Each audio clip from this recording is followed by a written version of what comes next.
পদত্যাগ করলেন শ্রীলঙ্কা ক্রিকেট বোর্ডের সভাপতি সহ সকল সদস্য। সম্প্রতি বাংলাদেশ ক্রিকেট বোর্ডের নির্বাচন পরিচালনা পর্ষদ ভেঙে দেওয়া হয়েছে।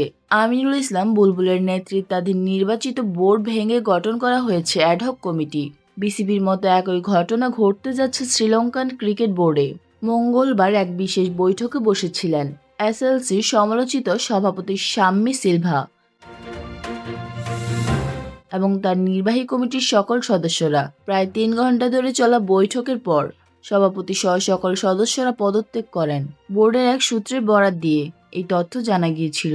তাদের পদত্যাগপত্র ক্রীড়ামন্ত্রী সুনীল কুমার গামারের কাছে জমা দেওয়া হবে বলেও জানানো হয়েছে।